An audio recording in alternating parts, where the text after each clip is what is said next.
Thanks for joining us on the John Mendola Show. We're driven by McCarthy Tire and Automotive Centers. Let's talk Crestwood Comets Lacrosse. They are the District 2 champs. On the boys' side, Brian Zabroski, we're glad he's joining us again, the head coach. Well, Brian, congratulations. You guys found a way to get it done. Thank you very much, John. And Delaware Valley, Dallas, two great teams in the district. Definitely hard-fought games there for our semifinal and the final game. Says a lot about those two programs, about the coaching of those two programs, and I'm sure they'll be back to get us next year, that's for sure.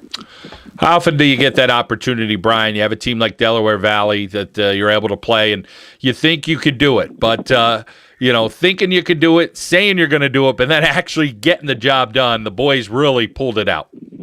You're right. I mean, it really takes a lot for the boys to look within themselves after suffering two big losses to Delaware Valley. I mean, they really just came in and stomped on us when we played them during the regular season. And what we've been telling them all along is that if they play their game, if they come out and they really, come out with a full head of steam right from the beginning of the game, and they believe in themselves, they have the ability to beat almost any team in the district. I think what happened was in that particular game, they weren't ready to go home. It was a game where it could have been the last game for the seniors. They decided before the game started that they were going to come out there and give it their best shot. And once they found themselves in the game at the end of the first quarter, they realized that it could be done. And I think they carried that momentum throughout the next three quarters. Brian, you and I were talking over the weekend on our radio show on Saturday on WILK about some of the guys that first picked up a stick up there in Mountaintop, and you guys really have a great youth program there, whether it's little girls, little boys, and then all the way up through. But this is a real shot in the arm overall for Mille Lacs. It is. It's great for our program. I mean, it's a bunch of youth players able to see what is there for them if they want to put the hard work and the practice in over the next few years once they get up to the high school program. We're legitimate. We're taking advantage of some of the effort that we're putting in down at the lower levels and attracting new athletes, showing them what lacrosse is all about. Hopefully, we can keep them for a couple of years and bring them into the system. And beyond that, I think with us having that District 2 final against Dallas, it does a lot for lacrosse in the whole Wyoming Valley. That was the first time that the actual championship was here instead of being out at Delaware Valley. It was a great opportunity for some of those that had maybe never seen a game of lacrosse before to come out and see the district championship out at Dallas. I know we had a pretty good following from Crestwood down there. I know Dallas, I'm sure, did, but I'm sure that some other teams in the valley. I know Coughlin's going to have a team next year, so, West Wyoming, that region, Scranton, I know we had a lot of friends come down, so it was a really, really good day of lacrosse in general for the Wyoming Valley Conference. Brian Zabroski joining us right now. We're talking Crestwood Boys Lacrosse. They are the District 2 champs. Brian, interesting way to go through. You go through Delaware Valley, who's a program that just has dominated District 2. And as you mentioned, all these teams kind of coming up and trying to knock off the big dog. Then you get a team like Dallas that they have some young coaches, just got out of playing lacrosse at Misericordia University. So it's really interesting dynamic of the different programs and what these coaches are bringing to their programs. Well, it's great. I mean, really to have good coaching like they've got in Dallas. They've got a fairly established program. Their youth program has been out there in the back mountain for several years. And, just being able to have that fresh look, having those coaches come really right out of the college circuit and bring some new drills and some new, life into a program that's always been good, but it just a little bit of a spark. We had a big challenge with them, of course, in the second game during the conference, where they really kind of came and smacked us around a little bit. And, they really showed us what they were made of. And we did not take them lightly going into the district championship. They earned that spot right there next to us at the big game. And, quite honestly, I know those coaches a little bit now. We've talked offline, and I know that you're going to see a lot of good things coming from that program in the next few years. They've got a lot of good ideas, and they've got a lot of good athletes coming up through their system. And Brian, you have some great things going on with your program, and of course all the youth programs there in Mountaintop as well. Give some accolades to some of the coaches that are surrounded by you, and you guys have really done a tremendous job.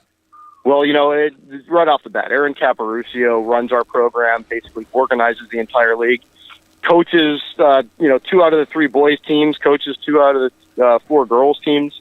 The amount of time and effort that he puts into lacrosse in general is just really unbelievable.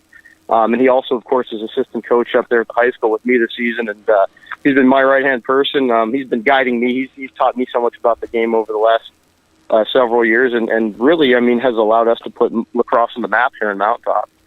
So that's one. Also, Jim Anderson helping out with the U15 team. He had some lacrosse experience back when he was up in Massachusetts. We also have Jim Curry helping out with that U13 team with me. On the U11, U9 levels, we've got Joe Michaels. He's a guy that hasn't had a lot of lacrosse experience. It's all been football, but his sons started playing a few years ago, learned a little bit about the game, and like most youth sports, what we hurt most for is getting new fathers to come in and learn the game and help us to advance the game of lacrosse in the area. So he was one of the dads that was able to step out there and say, "Hey, I'll take on a team and organize it and learn as I go." So it's been good to get guys like that are basically new to the game, open to learning something new, and willing to kind of step out there and help out just for the kids. Brian Zabroski, Crestwood Boys Lacrosse here on the John Mendola Show. Brian, we talked about a month ago. Tell us some players maybe that continued to kind of surge forward, or some other guys that have stepped up where you guys were able to capture that District 2 title. Tell us about some of those names. Well, some of those guys that really stepped out, for instance, Connor Keenan. Here's a junior. This is his second year playing lacrosse. He's a soccer player. Came out as a midfielder as we started having some injuries in the beginning part of the season, stepped over and said, "Hey, well, I'll give a shot to some defense." And quite honestly, he's been one of our key defensive players. Another guy out there, Tanner Kalu. Basically, his first sport is ice hockey, believe it or not, plays football as well.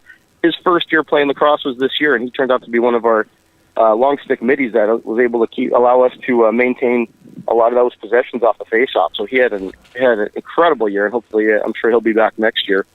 Then down on the attack side of things, we have Ryan Megan. He's a junior attackman. Kind of falls a little bit in the shadow behind Babinski and Popson, who are our two big scorers. But, when we talk about maintaining possessions and having a guy that can sit back there and quarterback and feed those guys up front, Ryan Megan played a huge role in that part of the game.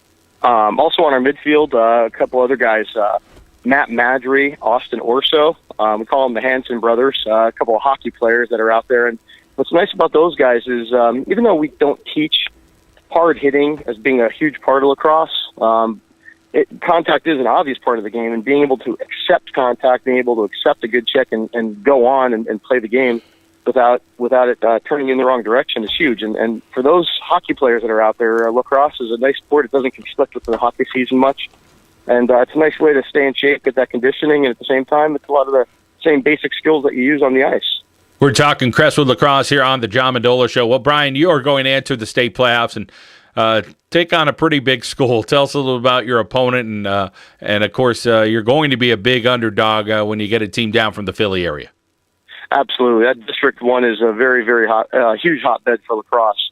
A lot of good teams coming out of that area, a lot of good college players come from that section of Pennsylvania. And Radnor is I think coming in as number 3 seed in District 1. However, they are experienced. They play some of the best lacrosse in the state. And, we know that we're going to have our hands full. I think, what our challenge is going to be is just trying to maintain our composure, maintain our possessions when we do have them, try to keep the game within our control. And we're just going to give them the best game that we could, that's for sure. Well, the Crestwood Boys Lacrosse have played their best. They are the District 2 champs, and a great job by Coach Brian Zabroski and his staff. And again, we wish you well as the state playoffs approach here. We're a day away, so congratulations, Coach.